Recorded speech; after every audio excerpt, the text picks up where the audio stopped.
as our guest in the School of Government's seminar. Brad is a professor of economics at UC Berkeley. Previously, he was Deputy Assistant Secretary of the Treasury for Economic Policy, equivalent to Subsecretario de Hacienda, during the Clinton administration. He also has been an innovator by using the power of internet to improve public debates, something that we know now that is very rare. His blog, the First Economics blog, is a must read, and I recommend it to all of our students. As a book discussant, we have Pablo García. Pablo has a PhD in economics from MIT and is the current vice president of the Central Bank of Chile. Therefore, he's one of the people that thinks every day and every hour about how to decrease inflation. And I cannot think of anyone better to do that job. After Pablo's comments, we will have a question and answers section. If there is a button in the end in the bottom part of Zoom, which will be moderated by Andrea Repetto, our senior fellow at the School of Government. So thank everyone, and please, Brad, you can start. Thank you very much for inviting me. Right, it is a great pleasure and an honor to be here in this metaverse-like context, doing one of the wonderful things of our civilization, one of the technological things that our civilization does so well, to allow us to communicate, discuss, and talk across thousands and thousands of miles instantaneously. And we need this very much. Individually, we are all simply East African plains apes that have gotten above ourselves in some sense. Each of us is barely intelligent enough to remember where we left our keys last night, if indeed we do remember where we left our keys last night. But altogether, the hope is that all 8 billion of us can, by communicating, be an effective anthology intelligence, and so be much smarter as a group than we can possibly be as individuals. I have written a book. I have written a book that is much more a history book than an economics book. Although the history turns out to be that it is the economics that is overwhelmingly important. A small paradox here. I have written this book because I thought it was time for someone to make a bid as to try to explain or to set out their version of what the grand narrative of the 20th century is. For what historians 1,000 years from now, dealing with their bored first-year undergraduates and having just 5 minutes to cover the history of the 20th century, what they will say it is about in an attempt to get people, to get their students within range of some idea about what the history, what actually happened. And this is somewhat of a paradox. We have to have grand narratives, right? We do. We really can barely think in any other way. We think in terms of stories with beginnings, middles, and ends, and they have to fit certain requirements of narrative and conceptual and emotional fitness. And so we pound the very complicated and messy world into these stories and then act as though we are no true, even though they are false. So this book is my 605-page attempt to persuade people of what my version of the best grand narrative, the least false grand narrative to think about the global history of the long 20th century is. It thus says, as at its core, a false, simple story, but a useful, simple story. It also has all the problems of writing a book. There has to be something interesting on each page, so people do not put the book down. There has to be enough of a narrative thrust from page to page that people are compelled to turn the page. And people have to believe that they are fitting what they are learning into a framework of into a framework, an intellectual web of knowledge, structured by the grand narrative. An intellectual web of knowledge structured by the grand narrative so that the whole thing makes sense. And yet the world of the long 20th century is much more complicated and much more messy than any such even 605-page book can contain. So I am telling a false story. I think it is the best, the most useful story to tell.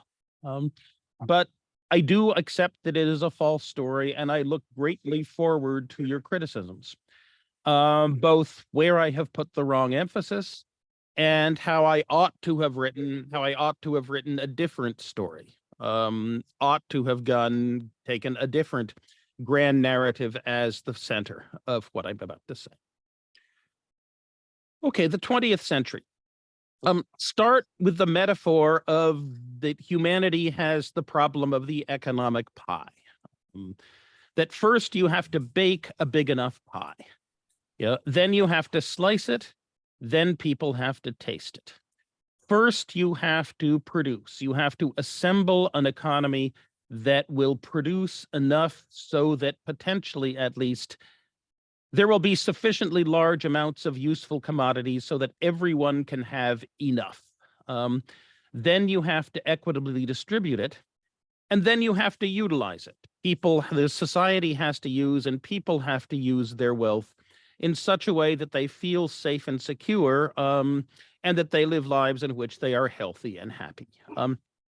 That is the economic problem facing humanity, that has in some sense always faced humanity ever since we first discovered fire. Back before 1870, we humans simply could not possibly bake a sufficiently large economic pie. Technology was underdeveloped, and technology advanced too slowly. Humanity's poverty and resource scarcity meant that there were strong Malthusian pressures that kept resources even more scarce than they would have been otherwise. And the combination of low and slowly growing technology with resource scarcity meant that over and over again, technology lost its race with human fertility. And so there was no possibility of having a sufficiently large amount of production that there could be enough for everyone or even for most people. That is, most people would spend up to 3 hours a day thinking about how very hungry they were and how they wished they could have some more calories right now. And when they didn't go to bed desperately hungry, they went to bed worried. They went to bed worried that they would not be able to get their 2,000 calories a day the following year, or the following month, or even the following week. And yet after 1870, everything changed, and everything changed in 1870. In 1870, the last of the institutions fell into place to allow technology to roar ahead rapidly, so that the possibility that we could bake a sufficiently large economic pie, or would someday be able to bake one, came into view.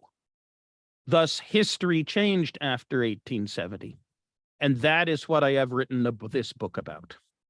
I've written this book about how after 1870, humanity's technological prowess doubled every generation. The prospect of baking a big enough pie came into view. And our predecessors, people before 1870, would have thought that's the hard problem. Once you bake a sufficiently large economic pie, distributing it and utilizing it are relatively easy problems. And yet we have not managed to distribute and utilize it properly. We have not approached appreciably toward utopia. And this really would surprise our predecessors, for after all, most non-utopian features of previous human societies had been a consequence of there not being enough for everyone.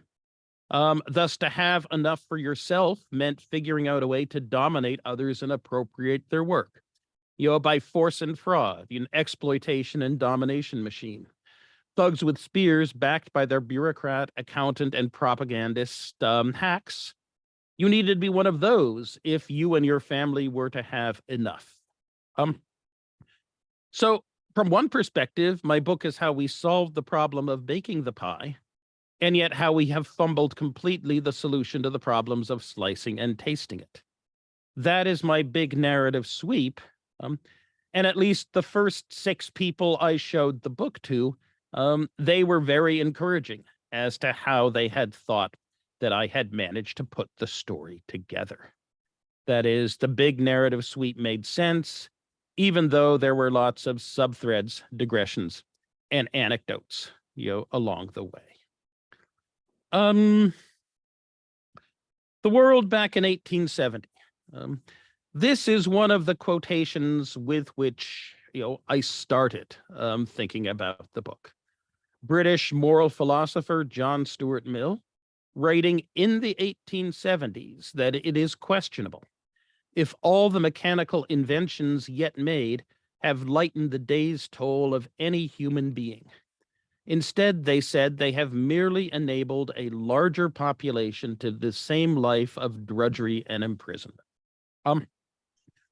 Back before 1500, it was a lucky century in which the value of the stock of useful technological ideas that humanity had deployed throughout the world economy, a good century in which the value of that stock grew by as much as 5%. From 1500 to 1770, with the Columbian Exchange and the coming of the imperial commercial age, things were much better on average, much worse for some people, but technology grew by about 15% per century. From the Industrial Revolution, 1770 to 1870, we seem to have a technology growth rate of a little less than 0.5% per year, but that still is not enough to trigger the demographic transition. A population that grows at 25% every generation, that means that a generation later, the average farm size is sufficiently smaller that your 0.5 percentage point per year of technological improvement doesn't allow you to produce more per capita. And so even as of 1870, John Stuart Mill was largely right that the overwhelming bulk of technological improvements had gone into allowing a much larger human population. 1.3 billion in 1870 compared to 500 million in 1500, compared to 50 million in the year minus 1000. Yet pretty close to the same standard of living for those not lucky enough to be on the elite. And as I say, in such a world, status and social energy are directed not toward win-win invention, innovation, and deployment of technologies, because after all, you work hard to invent and deploy, but there is no way for you to use that to become rich and famous and powerful. Instead, you become rich and famous and powerful by figuring out how to become a thug with a spear like Achilles, or figuring out how to take advantage of the elite system that manages to take what the peasants and what the craftsmen make. But come 1870, we get the Industrial Research Lab, we get the modern corporation, we get full globalization. And then the average rate of growth of technology deployed and diffused worldwide, that rate of increase rapidly jumps up from less than 0.5% per year to 2.1% per year. From a doubling time of 200 years or so to a doubling time of 30 years, Malthusian population growth could not keep up. And as humanity became richer, infant mortality fell and fell drastically, life expectancy extended. Women became focused on how perhaps I should not try to have so many children because half of my babies will not die before the age of 5. And even if I have only 3 children, I am pretty confident I will have one who will still be there as a support to me in my old age. The demographic transition took hold, and the problem of baking a sufficiently large economic pie was on the way toward being solved. That not just the level of our technology, but the speed with which it advances. There is this enormous watershed boundary crossing around 1870 And that makes the problem of governance after 1870 completely different from what it was before 1870. Before 1870, it was about how all the elite could hang on vis-a-vis other elites and continue to run its appropriation machine. After 1870 is that how can we accelerate the resolution of the problem of production and then solve the problems of distribution, and utilization as well. And as I said, that should have put us on the road to utopia. And yet it did not. Why didn't it? Well, after 1870, we let the market economy rip. We let the industrial research labs and the corporations do their thing in the context of the world market economy produced by full globalization. We had previously unimaginable human economic growth that revolutionized human life and did so over and over again. Well, what happened? Letting the market economy rip had big consequences. We have repeated sequential Schumpeterian creative destruction economic revolutions every generation, which double humanity's productive capacity, but it also means that all that was solid melted into air. All established patterns and orders were steamed away. Entire sectors, industries, occupations, livelihoods, communities, vanished simply because there was no economic case a generation later from what had been done a generation earlier. And so humanity had to frantically rewrite the economic, the social, the political software of society running on top of the forces of production hardware as it rapidly changed so that the whole system did not crash. Now the idiot, the genius, Friedrich von Hayek, saw this very, very clearly, that the unleashed market was the best way to crowdsource humanity's solution to the problem of how could we produce enough. That no central planner at the top directing how an economy should be directed could possibly know enough and be intelligent enough and learned enough to give correct commands to solve the problem of production. And no group of people writing a manual for bureaucrats could do the job. But the market economy, by pushing decision-making out to the periphery of society where the information was, and by providing powerful incentives for people to do what was, what produced value, would, as long as the market economy had managed to align prices with social values, solve the problem of production, and do so relatively quickly in historical things. But Friedrich von Hayek was, not just a genius, he was an idiot. He said the market would produce enough, and that's all we can ask for.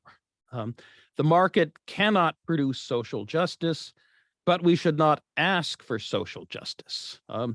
Why not? Well, because in order to run, the market economy needs to reward those who have property rights and use them properly.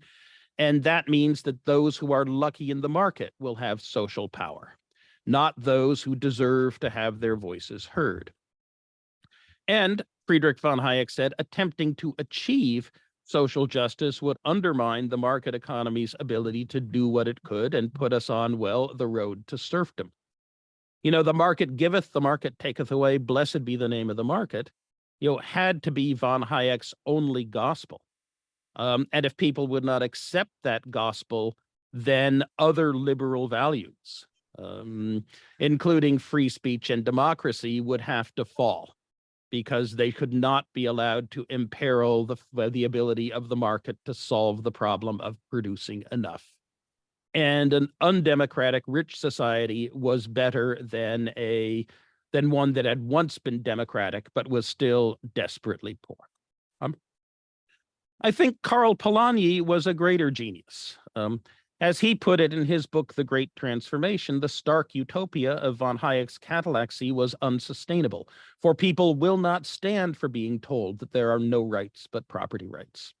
They instead insist the market was made for man, not man for the market, and the market's treating those whom society saw as equals unequally, or treating unequals equally, that brought social explosion after explosion, blocking the road to utopia. That attempts to establish market society were over and over again overwhelmed by social political movements that sought social justice. And yet often the social justice they sought was a very inegalitarian kind of social justice, because it gave people not equal shares, but rather what those making the rules thought people deserved. And that is the Polanyi left neoliberal grand narrative that I use to structure the history of the 20th century, as I frantically tell the most interesting of the many, many stories that fit into this framework that happened all around the world from 1870 to 2010. For since 1870, humans, John Maynard Keynes, Vladimir Lenin, Deng Xiaoping, many others, tried to think of solutions, of how to rewrite the sociological, economic, political software code of society to cope with so that it would run on top of the rapidly changing forces of production hardware in such a way as to allow the market economy to work its crowdsourced magic and produce a prosperous society in which sufficiently large economic pie was baked, while at the same time people's Polanyian rights to communities that suited themselves, to a built environment that they trusted, and to standards of living that they thought they deserved, to vindicate those rights as well. Off we have John Maynard Keynes whimpering that if only governments would allow his technocratic students to conduct a sensitive monetary policy with a somewhat comprehensive socialization of investment, then everyone had to have a job, that technology plus compound interest would wreak marvels, and also that rock bottom interest rates would euthanize the rentiers and rob the capitalists of their social power. That plutocrats could only use their money's social power at the cost of spending down their capital because interest rates were so low, and so relinquishing it. Thus Keynes whimpered that if only people would listen to him, the problems of production and distribution would solve themselves, leaving humanity to grapple with its real problem, that of utilization, that of figuring out how to live life wisely and well. And indeed, perhaps humanity did come close to an institutional societal setup to tackle the problems of slicing and tasting. Certainly those of us working for the Clinton administration in the 1990s thought that the Franklin Delano Roosevelt developed New Deal order, social democracy, perhaps undergoing a left neoliberal course correction and accepting that there needed to be a large war against the over-bureaucratization and the rent-seeking of an overmighty state, was a good try. But somehow social democracy failed its sustainability test and was replaced by various forms of neoliberalism, which then shifted into right neoliberalism, and which stubbornly manages to persist, with many of the political movements now on offer with energy being things that are even less appealing than right neoliberalism. And so the wheel has turned. Here we are. And the good people of the world are massively richer than our predecessors were in 1870, or that we could possibly imagine that they might be. Previous centuries would be amazed at the techno-utopian marvels that have been delivered to them. The fact that 500 million people on the world do spend 2 hours a day hungry and worrying about how are really wishing they could get more calories right now, and are not so certain where their 2,000 calories a day are going to come from next year. And indeed, we might well have famine in Egypt and Nigeria, come a few months. The fact that there are some 500 million people who are still I won't say they're living like our pre-industrial ancestors, because modern public health has given virtually everyone a life expectancy of more than 60 rather than the 30 that was typical before 1870. And nearly everyone has at least some access to the village smartphone. The life is different, but that there are still the bottom 500 million are still an enormous scandal and disgrace to us, as is our failure to produce a much more equal global distribution of income and wealth. And yet, in spite of our remarkable material prosperity, the fact that in the richer third, at least, of the countries of the world, there is enough by any reasonable standard, we are all unhappy. We are all earnestly seeking to discover who the enemies are, who have somehow stolen our rich birthright and fed us unappetizing red lentil stew, instead. What do we do next? My book punts. That is for a younger generation than my failed one to decide. That the long 20th century, during which technology doubles in value every generation, it's quite clear we're on the road to solving the problem of a sufficiently large economic pie, and the problems are those of distribution and utilization.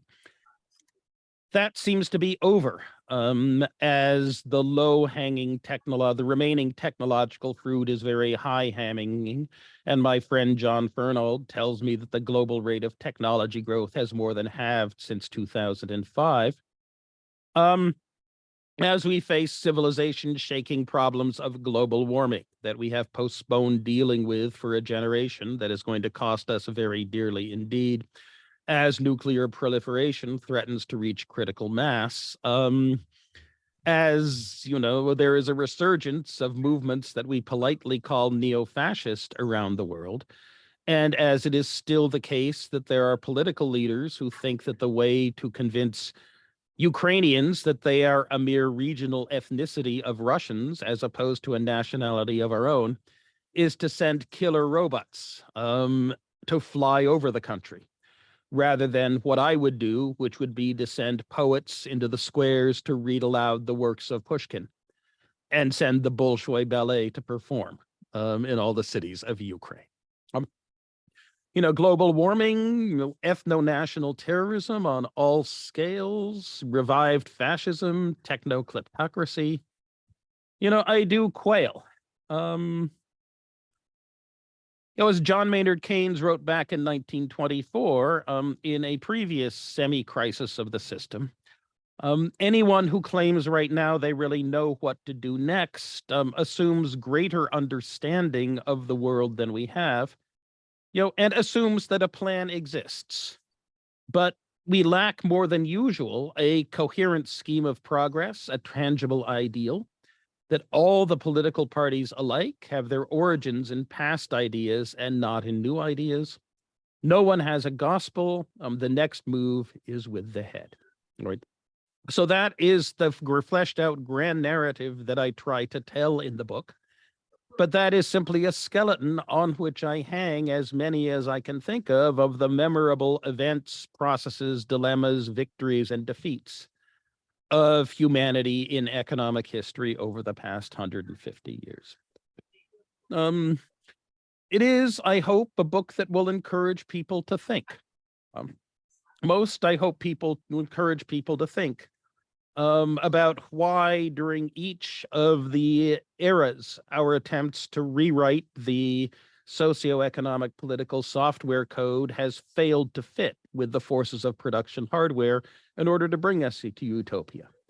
Why the economic El Dorado of 1870 to 1914, absolutely great as it was for the temperate countries of European settlement of the world, why that came down with a crash in World War I and then the post-World War I disruption of the global system.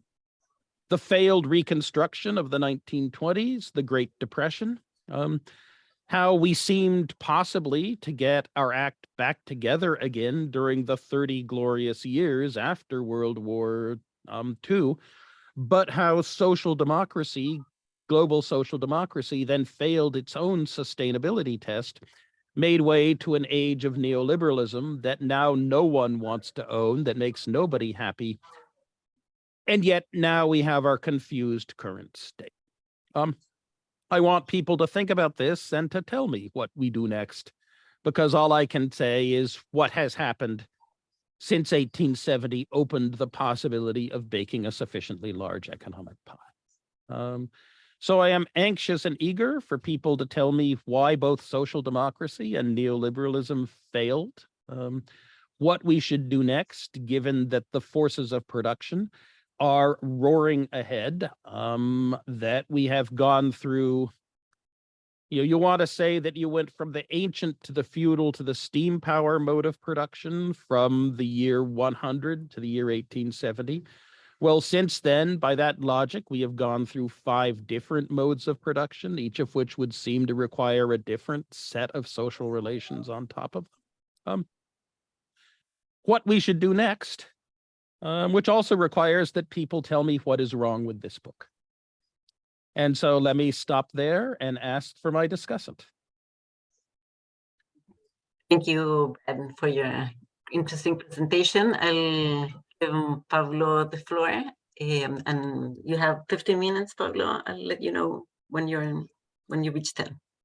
Go ahead. Okay, thank you. I'm going to share some slides. So the first thing I want to say is that Slouching Towards Utopia is an important book. Okay, this is a very important book. It's not wrong. Sorry, I'm not going to say that it's wrong. I think it's a very important book. It's a very important book for a number of reasons. 2 recent Nobel laureates said that it's very commendable when economists actually don't write cryptic articles, but rather write books. And not only that, but books that can be read by normal people. And I think Slouching Towards Utopia is an excellent example of that. It is important for economists because it tells a story of economies of scale. It tells a story of how to achieve economies of scale, which is the best understanding that we have on economic growth. And it's also very important for economists because, as you mentioned at the end, to think. It remind me of Phil Collins. Phil Collins says that we should think twice because it's just another day. It's just another day for paradise for us. And it's true. It's true for a fraction of the population in the world. It's true, but for an enormous fraction, it's not. And why is that? It's probably the most important question that we need to ask ourselves. It's also important for non-economists, okay? Because typically non-economists, of which probably there are many in the audience, the Adolfo Ibáñez University is heavy on liberal arts, so people know history and philosophy. And there's a lot of stories about the narratives of the 20th century, the wars, the disruptions, the revolutions, social upheavals. But the most striking fact, which you highlight very well in the book, is that in spite of all of that, we've had this massive increase in technology and the capacity for growth. So if one wants to tell a story about societies, you cannot avoid the fact this giant elephant in the room, which is the scale of growth of economic progress that on average we have seen over the long 20th century. What I would have done additionally, which is a very tough question, so I don't have an answer, is how do the issues that you relate are associated with the role of the state, with the role or the way the states organize themselves, and which sort of create the environment under which corporations, this global innovative corporation that you mentioned is the key engine for growth, how it develops in this political in the political setting. And I want to give a few examples of that. So 1870, I think, clearly is the beginning of this long 20th century. But if one thinks about what happened in 1870, 3 things happened that were very important. The US Civil War ended, and that meant that the US economy left the idea of basing itself on a plantation and slaveholding system. That was gone, and therefore you could have a free labor manufacturing center. You had the unification of Germany, which is probably the most important economic fact for Central Europe for centuries. So now you had free trade, integration of labor under the Second German Empire. And you have the Meiji Restoration also at the same time. Now, these are the centers of economic growth since 1870, clearly. But interestingly, one can think also of the failed experiments that happened elsewhere. So Russia tried to do the same about the same time by liberating the serfs. But the serfs became debt-bound to their former masters. Iberian America, we've essentially never changed the landholders' hold on economic power. China and Africa were under the subject to colonial exploitation. So, but it's very interesting that the economic progress of, let's say, the Western world or liberal or capitalism, if you want, precisely emerged, and even today we observe it in these three centers of the U.S., Central Europe, and Japan. So how the state creation and the creation of the corporation relate to each other, I think is important because they coincide in 1870. They also coincided in World War II. So if you think about World War II as a clash of ideas or settings, then you had a couple of empires that tried to achieve a massive scale through a strategy of autarkic economic development, and they were obviously autocracies, the Nazi Empire and Japan. And the way to defeat that, well, how did they defeat it? Well, the US economy essentially retooled itself. These global innovative corporations essentially were mustered to fight the war, and even the engineer of the miracle military expansion in Germany in 1943-44, Speer, based that on slave labor. So again, that shows you that the capacity of the productive system in Germany to achieve the levels of scale that the US had was really not possible. Japan had essentially an artisan manufacturing system. So along with the Russian manufacturing power, then that was able to defeat this. But the interesting thing about this is that essentially you had one system that broke the back of the axis with the help of an autocratic and autarkic regime, which is the Soviet Union. But that also ended at the end of the Cold War. One can think that then you have this is the big, if you want, victory of neoliberalism. Okay, so if one wants to give something to the neoliberalism, is the fact that the Cold War was won. And if one wants to give something to the Soviet Union, is that they managed to also help defeat Nazism. But after 1990, the idea that you could have this expansive growth by global corporations, innovative corporations, essentially that's the world that came out to be in 1817. Why didn't it distribute the gains from this to everywhere and to everybody?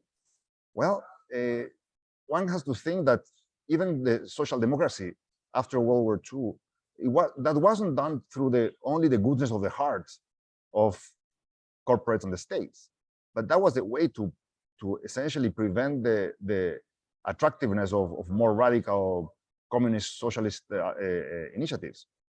So even social democracy, you can look at it under a way of the state trying to defend itself, and as the alternative becomes less attractive, as the Soviet Union becomes less and less attractive as a system, well, then the good heart of social democracy loses its purpose from the perspective of the state. So how to understand the role of the state versus vis-a-vis corporations and how they deal with the welfare of everybody, I think is an important issue that is very difficult, but I guess it's important to take that into consideration. So I also agree with your view that we are at the end, okay? Because three things are essentially leading us to think that we are at the end of this long 20th century. The first one, and we have the picture of the same event, the January 6th revolt or insurrection, that revolt has a deep meaning because it shows that essentially a common view within the US on the political side that supports this sort of globalized approach to economic affairs is failing.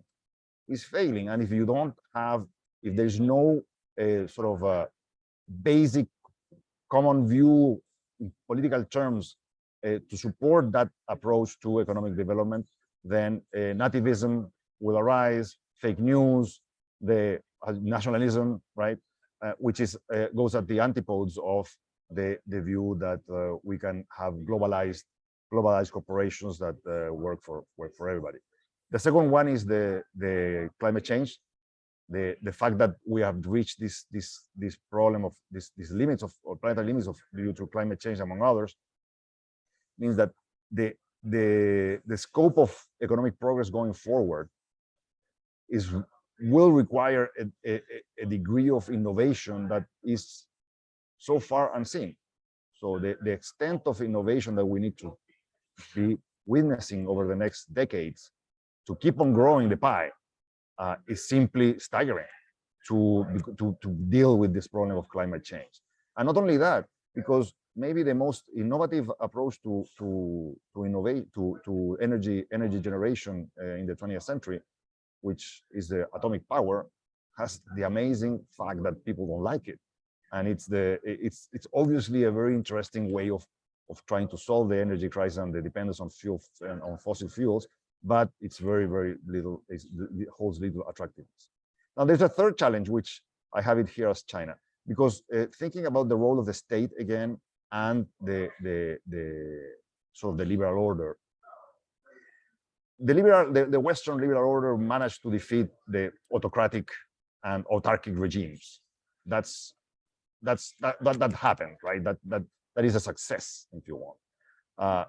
But how the system deals with an autocratic but globalized state, that is a new thing. It's a new thing, and I think it's not clear how, if any way, we can manage that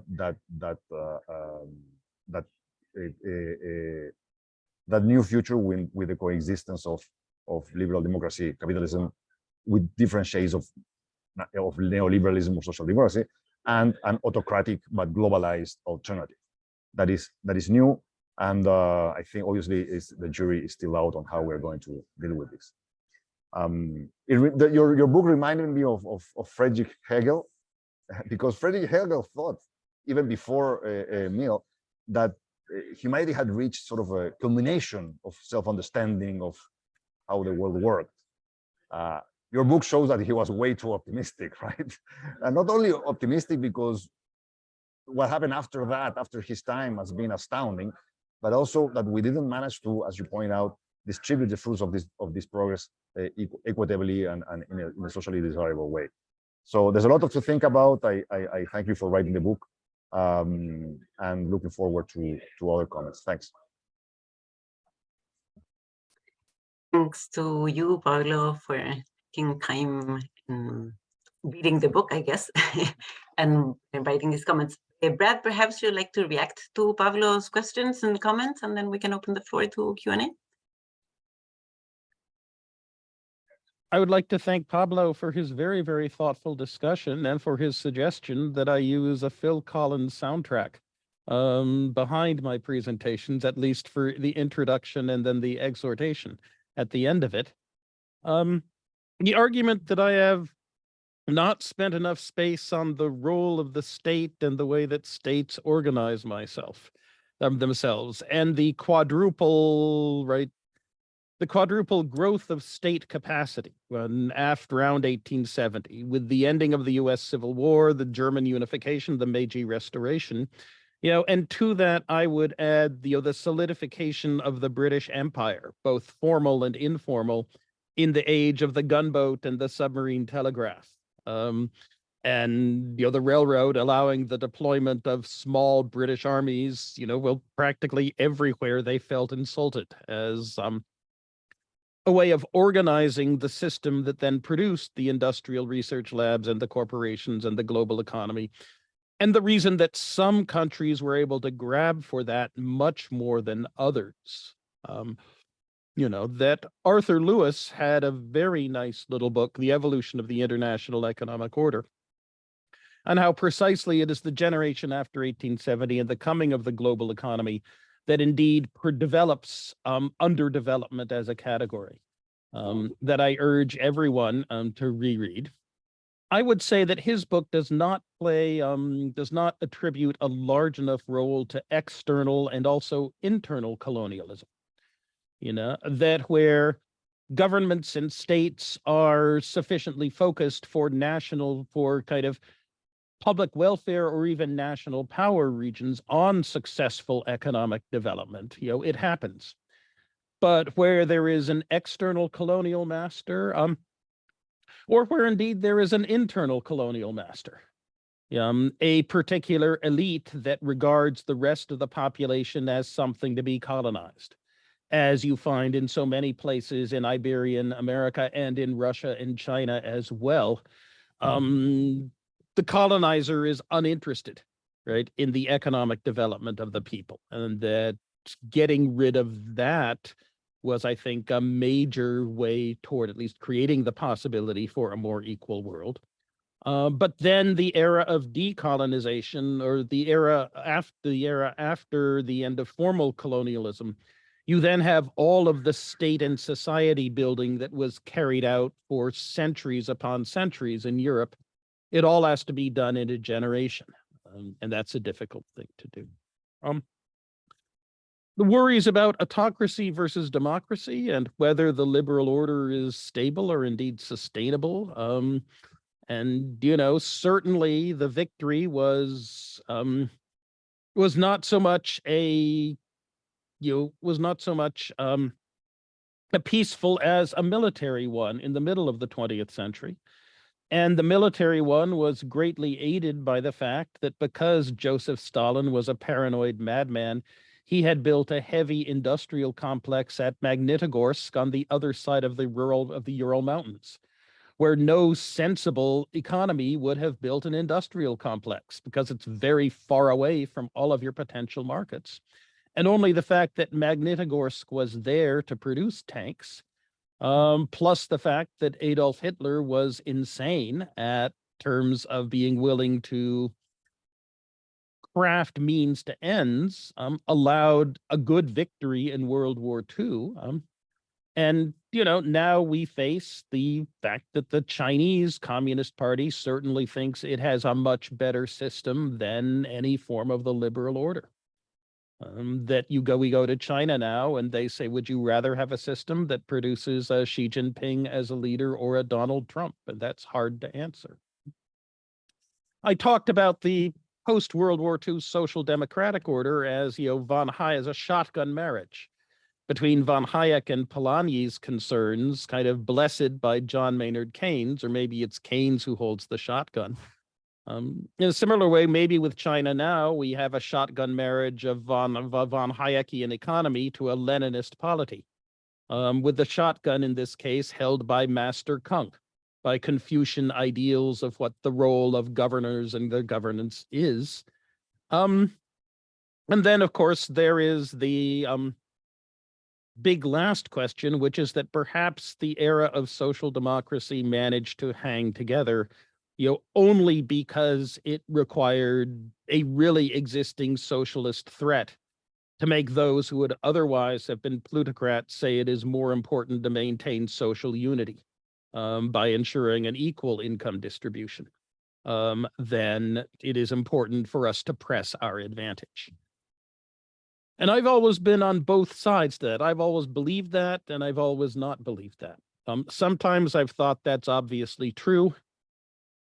Sometimes I thought that but it's also obviously true that the existence of really existing socialism tarred every effort to produce a more egalitarian wealth distribution with the specter of totalitarianism.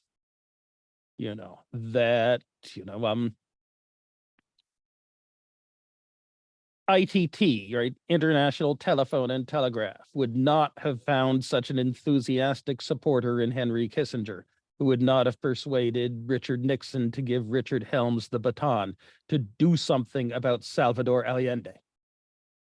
Had he not been, or had at least ITT not been able to persuade Kissinger that there was a real threat from Allende's income redistribution programs to the liberal order. Yet ITT was able to do that, and lo and behold, Chile went through the fire as a result. Complicated questions, we're not going to be able to come to conclusive and satisfactory answers for them. We need to be aware of issues that we have to hold in suspension because we are simply not smart enough to think them through. Thank you, Brad. We're going to take questions now. You can raise your hand. Daniel Candilo, who is a sociologist, let me put that in advance, has a question for you. He put it in the chat, but I'm going to let him say it out loud. Daniel, you should be able to speak. Yes, I am. Can you hear me? Yes. Yes, thank you. Thank you very much for such an stimulating talk. Because I suppose I come from a different disciplinary background, I'm still trying to situate the core narrative of what you're trying to tell us. So if I can put it in terms of some wider or current debates in social sciences broadly understood. So would it be wrong to see a connection between your main claims and say someone like Steven Pinker and his arguments on the positive role of science, the Enlightenment, the overall reduction in violence in everyday life, but only that some of those ideals have been put, to use to the wrong ends and have been kind of misconstrued in certain social orders, and sometimes the balance between those ideas has been mishandled. So there is, too greater focus on the economy or on freedom, and not enough of a focus on redistribution or on justice. But the overall narrative of modernity and progress and the Enlightenment is on the right track of history. Or am I missing something? No, I mean, Steven Pinker definitely thinks that the arc of history tends toward peace, prosperity, and the self-domestication of the human species into a rich, cooperative, and very friendly society. And that people like me who are not satisfied and who worry about the global income distribution and the proper utilization of our wealth, that we are simply, that the fact that we are demanding of society so much indicates this very process going on. That precisely because we are prosperous and peaceful and increasingly cooperative, the failures of prosperity, peace, and cooperation alarm and excite and dismay us so much. I don't know. I am not so sure. We still have killer robots stalking the skies above Syria and Ukraine right now. We still have our bottom 500 million. We still have potential famine in Nigeria and Egypt.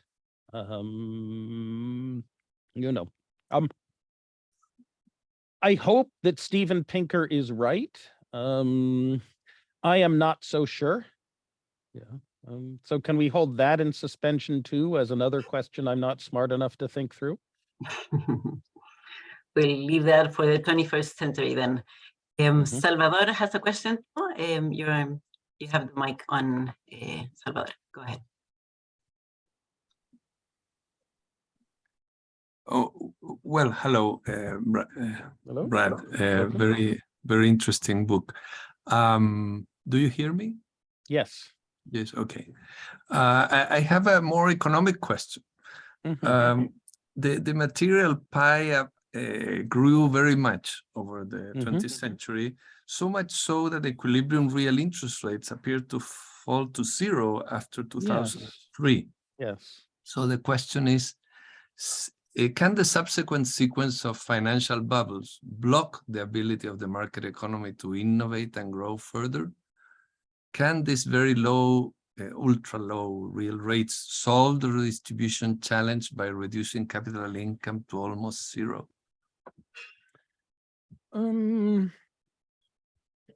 This is a very interesting and knotty problem.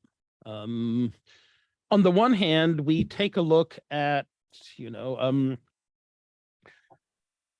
beta equals 1 risky rates of profit and return around the world. And they do not fall to 0 in nominal terms. So they are still up there at 4% or so in real terms. But of that 4 or 5% as an equilibrium rate, some of it is a reward for risk bearing, some of it is a reward for entrepreneurship, some of it is a reward for market power and oligopolistic market position. You carve all those things away, and have we indeed arrived at a world in which capital is no longer scarce, in any particular sense? Well, maybe. The alternative reading of it is that the world is still a poor world and that capital is still scarce, but that we are having grave difficulties in mobilizing risk-bearing capacity worldwide. And so as a result, that it is the rates of return on assets perceived as safe, have absolutely gone through the floor. But that's largely a people buying various forms of political risk insurance. Countries that never want to be beholden to the IMF again, holding sovereign wealth funds. Plutocrats around the world worried that they might have to flee their country in the Learjet or even in the rubber boat. And when they get to Los Angeles or New York or Davos or London or Cannes, they desperately need to have assets they can immediately spend on hand, and that those assets are getting a very low rate of return is not of prior concern. Whether we're in a situation of true secular stagnation, in that the world is that savings are permanently in excess of investment opportunities, precisely because we now have so much capital worldwide, or whether we're simply in a world of chronic safe asset shortage is something we argue about here at Berkeley every day. I do not really see a resolution to it. It does bear on monetary policy, right? Because the last thing a central bank likes to be is to have interest rates at their 0 lower bound, and so have no control over the asset structure and few ability to give people incentives to spend or not to spend. And so it would be nice if we managed to resolve this current global inflation problem without finding ourselves back in that trap again. Thank you, Salvador and Brad. Risheng also has a question. Let me allow him to speak. Go ahead, Risheng.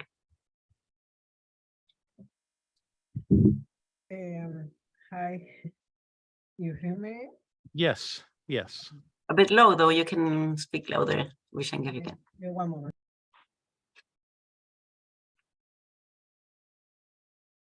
Risheng is one of our undergrad students in economics. Okay.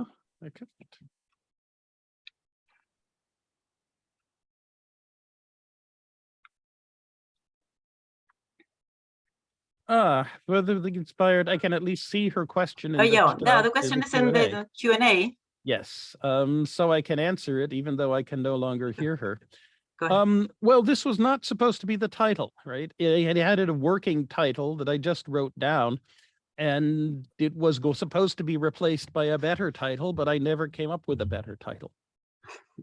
And for the working title, I simply stole it.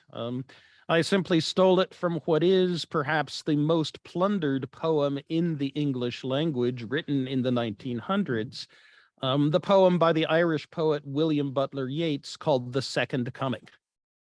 And, you hear things like the widening gyre, things fall apart, Chinua Achebe's novel about the Igbo people of Nigeria under colonialism, Joan Didion's essays about California, Slouching Towards Bethlehem.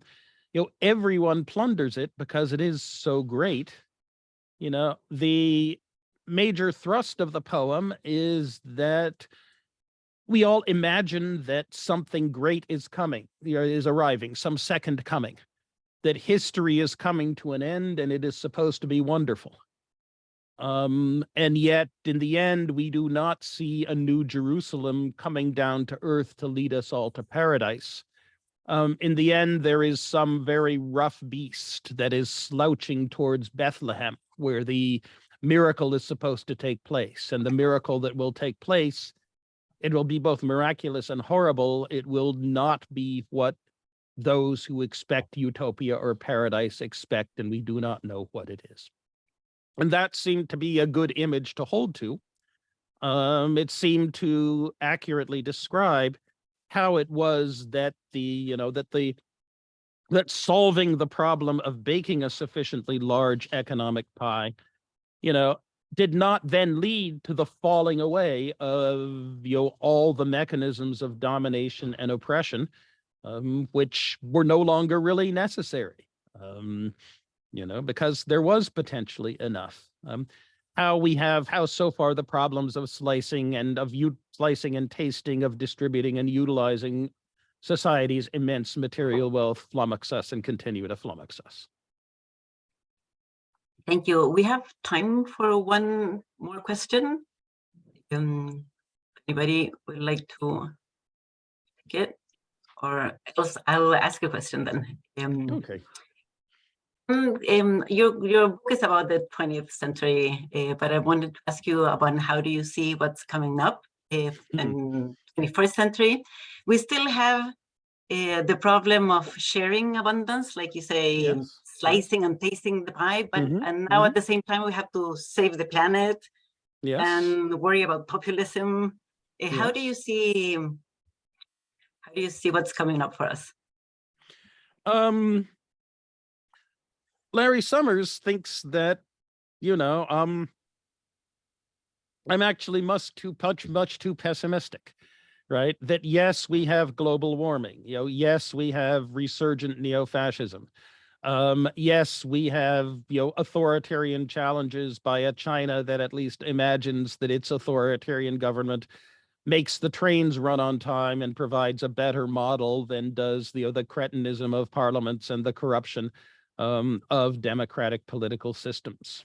And nuclear proliferation is a problem, but it's, if not under control, it's a problem that we hope we'll be able to manage for another century. And we still have Schumpeterian creative destruction. We have marvelous information and biotechnologies kind of on the horizon that should allow us to do great things. So that I cut the story short in a depressing mode when I should simply say the story continues. And that's Larry, and he may well be right, I see history as more likely to enter, say, a more cyclical mode in which countries and regions, at least in the global north, find themselves oscillating among sets of institutions in a time of slower economic growth and of severe adjustment to global warming, in a way that history loses its direction, that we expect every generation to be much more prosperous than the previous one. But that holds only for the global north. For the global south, there is still enormous possibilities for extremely and extraordinarily rapid economic growth in the world, right? I mean, imagine if you could get southern Brazil up to the standard of living and productivity of Chile. And then if you could get northeast Brazil up to the standard of living of southern Brazil, right? Those would be absolutely transformative things for the entire South American continent alongside. And that we really do know how to do that, right? That should not be beyond our collective capability. That yes, we are too stupid to reliably remember where we left our keys last night, but on the other hand, there are 8 billion of us, and we can each learn from the one of us that has the best ideas. Thank you. Bernardo has raised his hand, so go ahead. Okay, I'll have a question. So when reading the book, I feel like it made very clear how there were wrong decisions made that were not like made because the people were dumb. They were like smart people.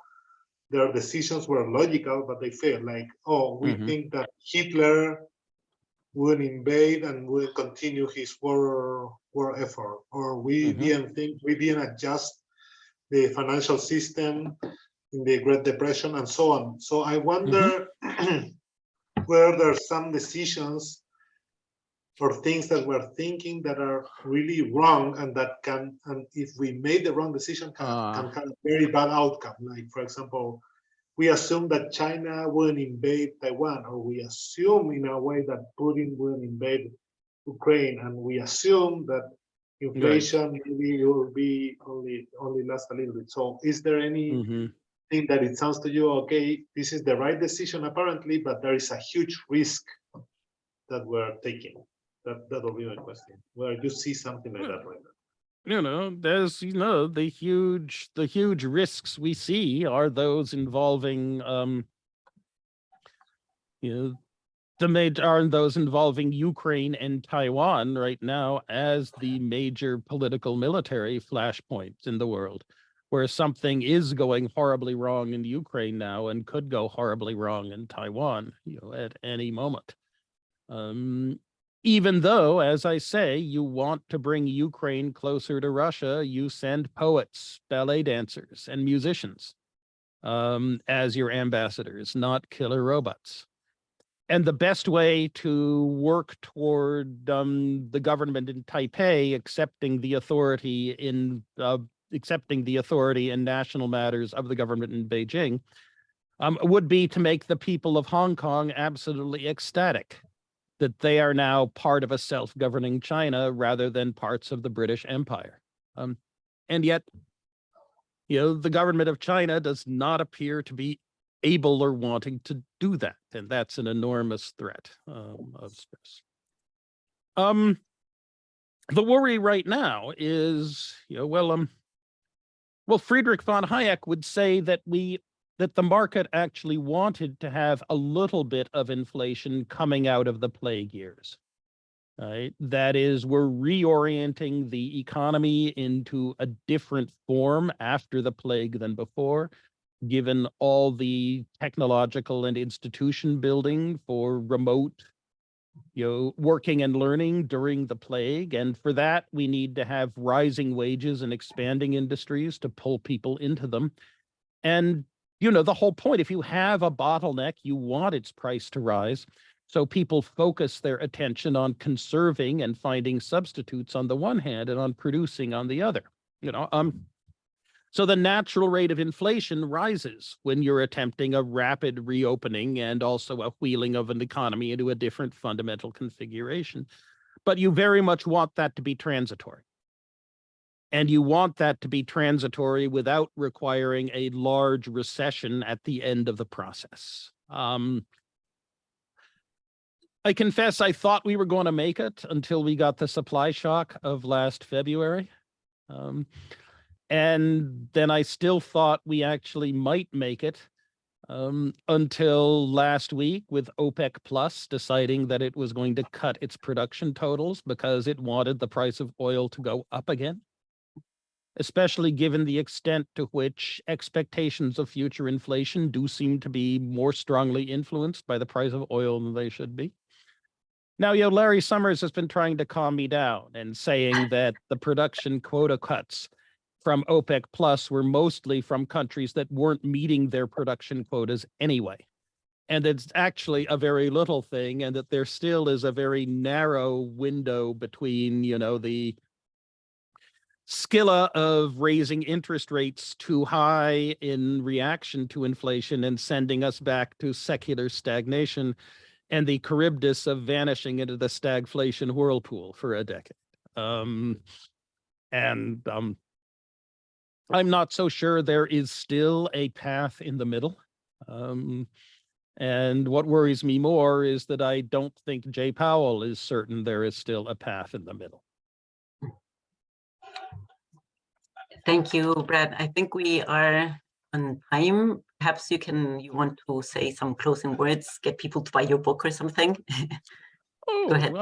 Look, as I say, the first 6 people I showed it to all said it was a wonderful thing to do. I have a very critical new review by Scott Sumner of George Mason, with complaining all about how, no, I am not nice enough to the libertarians of the world in the book, but also saying that he was actually able to read it on an airplane. And that usually he can't read books on an airplane because he gets too bored. My cousin Phil, or my cousin who is Philip Lord in Hollywood, and Felipe Lordy Betancourt in Miami, says it's the funniest economic history book he's ever read, and greatly encourages everyone to buy it. Yes, please buy it and read it, and email me what you think I get big time wrong in it, because it is just a first attempt to set out what the least false grand narrative of the 20th century is. And this is something we should have a discussion about and settle on. Thank you, Brad. Congratulations on your book. I'm halfway through it. Okay, it's longer than a Thank plane you. Yes. trip. Yes. And thank you to you, Brad, and to Pablo for this fascinating conversation. You gave us a lot to think about. Okay. And also thank you, everyone, for joining us today. We will keep you posted on next week's seminar. Thank you very much, Pablo, for such a thoughtful discussion once again. Thanks to you, man. You're welcome. Thank you. Bye. Goodbye. Bye, thanks.